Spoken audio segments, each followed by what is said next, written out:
朋友你好，我是所长。今晚的夜色很沉，窗外的风吹的树叶沙沙作响。不知道你所在的城市现在是喧嚣还是寂静？这样的夜晚特别适合把灯光调暗，倒上一杯热茶，或者是温一壶老酒，咱们关起门来聊一些平时藏在心里不太容易宣之于口，但又时刻刺痛着我们神经的话题。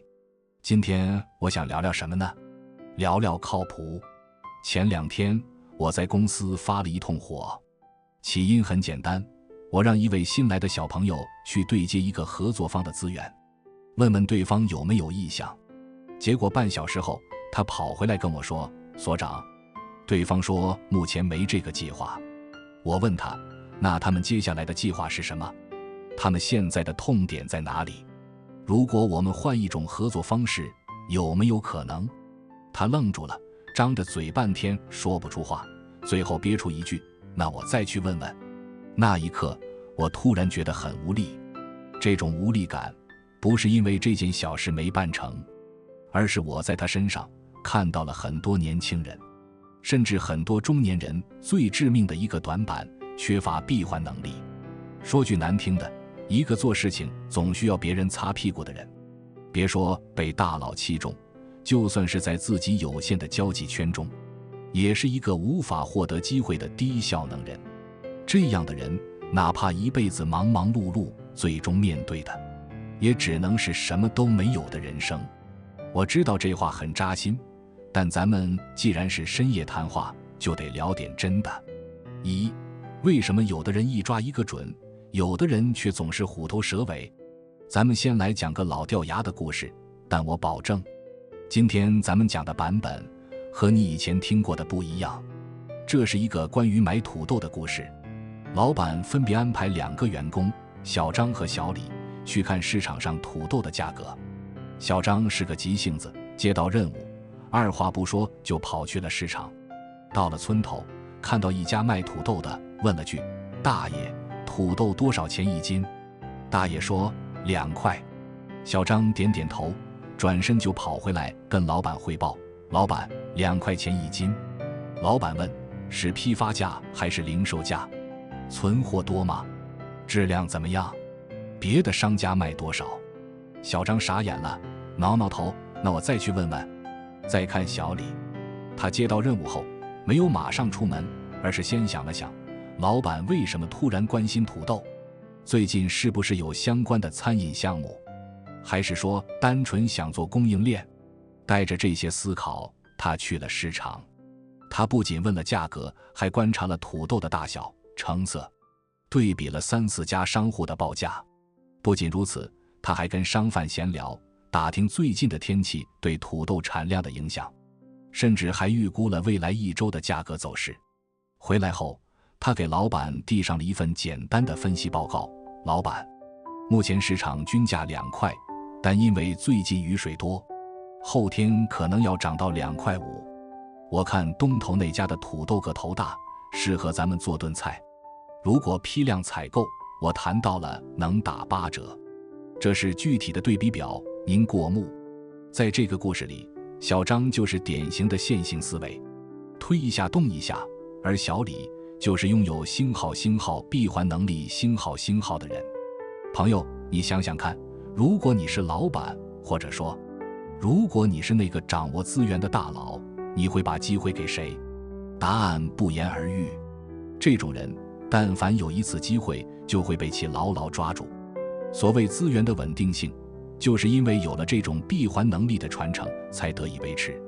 很多时候我们抱怨怀才不遇，抱怨没有贵人相助，但说实话，大佬们愿意把一件重要的事交给你，不仅是看重你的能力和钱，还有最重要的，你能否考虑周全，闭环的去完成这件事，也就是让别人感受到只要有你在，一切都能搞定。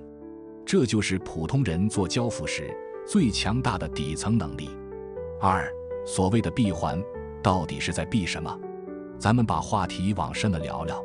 这个闭环能力听起来很像互联网黑话，但实际上它就是高效能人士的7个习惯里所说的以终为始。这不仅仅是一种工作方法，更是一种活法。这种习惯能避免你少走弯路，尽快看清事物表象，直达本质，最终比别人更高效、更快速拿到结果。即使是拿不到世俗意义的结果，大概率你也能在有限的一生中掌握比别人更多的社会规则和人性弱点。因为别人掌握这些都是从书本上学的，但你是用真切的二维肉体去体会和觉察的。为什么要掌握这些？试想，如果你来这一世都不知道自己为什么活，又是为什么生活在一个这样的世界中，该有多么可悲。所以人生的体验和思考很重要。如果你是我的老读者，你会发现在我的文章中，我最鼓励大家的事情就是去多体验。这里的体验不是让你今天去送外卖，明天去开滴滴，那种简单的多换工作，多接触陌生人。这里的体验是多把自己的想法和现状放在环境中去实验和思考。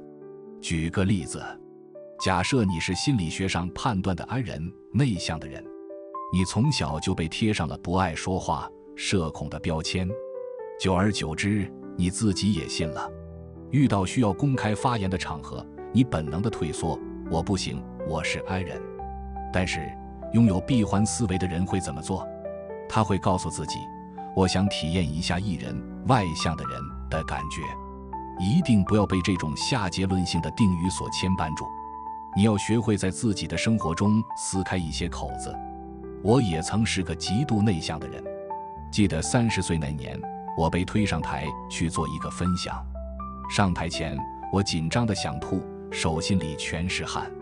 那一刻，我想逃跑，但我告诉自己，所长，这是一次实验，你就当自己是个演员，现在要演一个自信的演说家。我硬着头皮上去了。前5分钟，我声音都在抖，但慢慢的，我看到台下有人点头，有人微笑。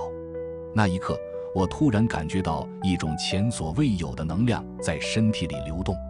下台后，我并没有变成一个社牛，但我知道了一件事，原来我也可以侃侃而谈。只有长期这样下去，不论别人如何评价，你都能从内而外地摸清楚自己到底是个什么样的人，想过什么样的生活。这才是真正的以终为始，不是为了变成谁，而是为了看清自己。回到文章开头，闭环能力并不是人天生就有的，大多数人在年轻的时候不用承担责任，读好书，照顾好自己的身体，听别人的话，在30岁之前都能过好模糊的人生。但是当你到了30岁之后，你会发现，那些经常说教你的长辈，日子过得并不好；那些比你选择更多的人，却生活得越来越差。这个时候，你才开始思考自己应该如何生活，才发现那些看起来很厉害的责任感和闭环思维，原来不是人一出生就有的，而需要通过自己和真实世界碰撞和摸索，一步步建立起来。3. 陷入困境时，如何用闭环思维自救？说到这儿，我想起我的一位老朋友老张，那是几年前的事了。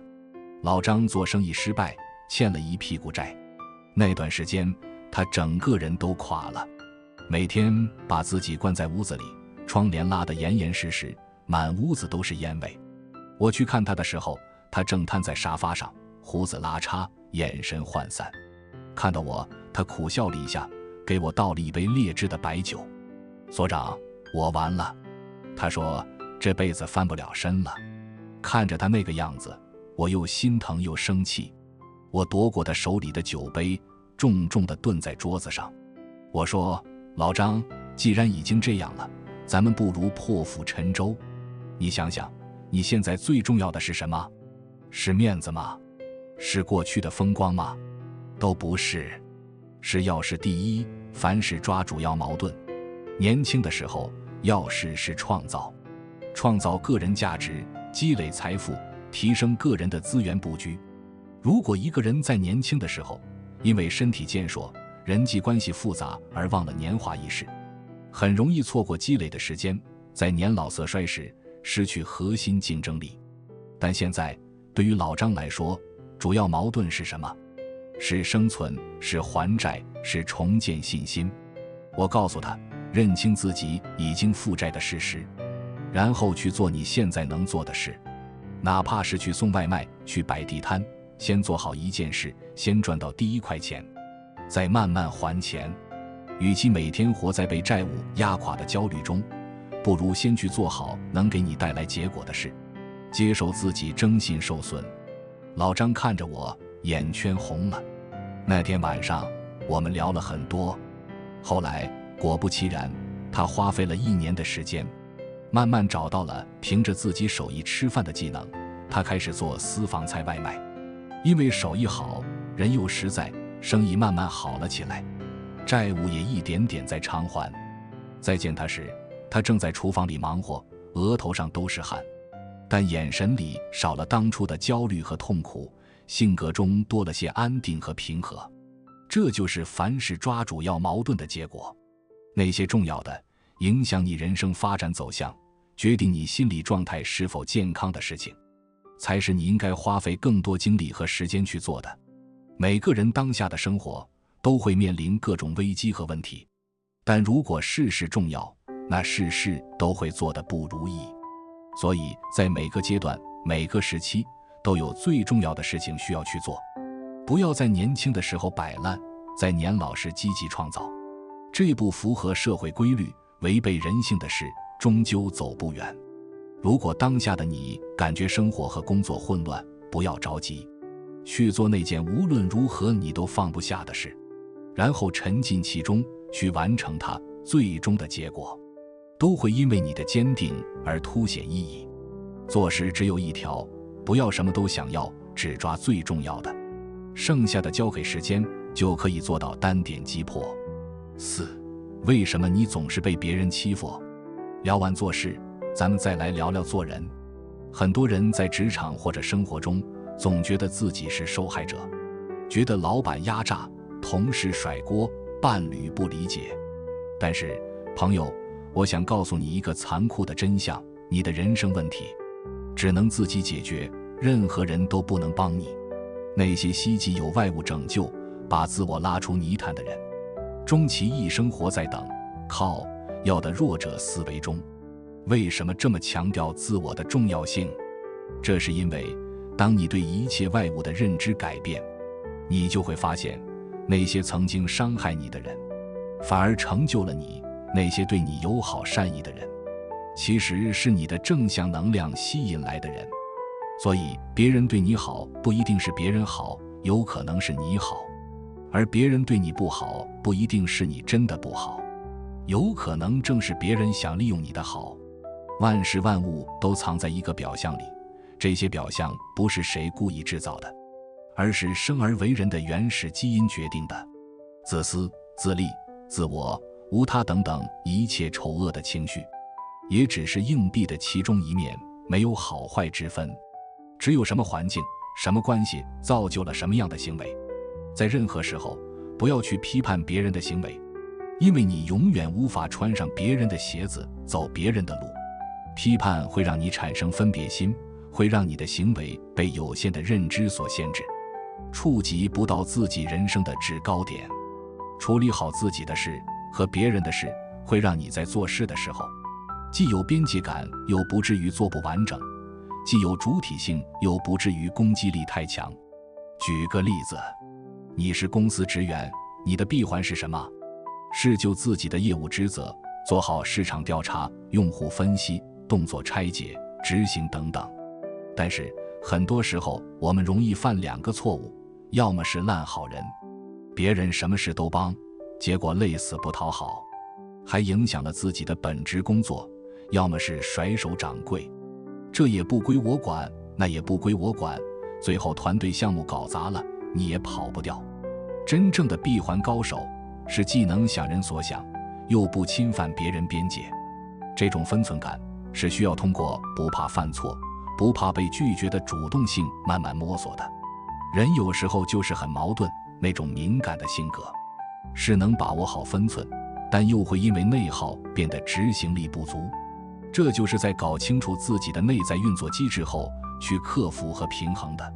5. 像拆解精密仪器一样拆解你的人生。说完心态和心理，最后我想教大家一招实操的，怎么才能拥有闭环能力？最重要的一个动作叫星号拆，还要学会听别人话里有话，星号。这就像是玩拼图游戏，你得先知道整张图长什么样，以终为始，然后把那一堆散落的碎片一块一块地拼回去。在不同的工作和职场环境中，对应的闭环能力不同，这就要求我们学会拆解主要要素，然后逐步填满。打几个比方：一，在传播行业中，如果你要传播一件事，你得知道它包含5W 要素：人物 who、地点 where、时间 when、什么事情 what、如何发展 how。所以传播学中，你拆解完这几个要素，就能搞明白一个最重要的新闻事件。比如最近那个很火的热点事件，你别光跟着情绪走，你试着拆一下，是谁发起的？在哪个平台火的？核心冲突是什么？后续怎么发酵的？这么一拆，你就不是吃瓜群众，你是观察家。2. 了解一个新的行业，你要搞明白4件事情：产品、渠道、宣传、成本。只要摸清一个企业的这4个关键因素，你就能弄清楚一个企业的生死命脉，也能够抓住老板的主要矛盾。以前我看一个咖啡品牌，大家都在说它好喝不好喝，但我会去看它的豆子哪里来的，产品，它开在商场还是写字楼，渠道，它在抖音投了多少钱，宣传，它一杯的毛利是多少，成本。这样做事情肯定是结果导向。3. 了解一个人，这个更有意思，你要搞清楚他喜欢什么，他最讨厌什么，他心口不一的话是什么，他的家庭背景和教育背景、社会经验如何。这就是通过后台去分析前台的能力。仅仅依靠不透明不全面的信息，对一个人、一个信息、一个组织下片面性的结论，就很容易犯错误。比如有个人总是对你冷嘲热讽，你别急着生气，你拆解一下，他是不是最近工作不顺，他是不是嫉妒你的某个成就，还是说他原生家庭就是这种打压式教育。当你看透了这些，你不仅不会生气，反而会对他产生一种怜悯，因为你看到了他行为背后的匮乏。可想而知，拆解一件事情的主干对于一个人能否成事有多重要。认识世界就像玩拼图游戏，你先有构图的边界，再有对细节的拼凑，最终才能全盘掌握。不然散落一地的碎片，最终只是碎片而已，但那原本是世界的真实模样。朋友，夜已经深了，茶也凉了。最后我想跟你说一句心里话，真正明白了这些，你才会发现，真正的闭环能力不是完成任务，而是明确权力者的不安全感，主动消除不确定性。无论是在职场面对老板，还是在生活面对伴侣，甚至是在面对你自己，你要做一个让别人感到安全的人，让别人感受到只要有你在，一切都能搞定。这就是普通人做交付时最强大的底层能力。或许我们终其一生都无法成为那种站在金字塔尖的大人物，但如果我们能修炼出这种闭环的能力，无论世界如何变幻，无论风浪多大，我们都能在自己的小船上坐得稳稳当当。愿你成为那个靠谱的人。我是所长，咱们下个深夜见。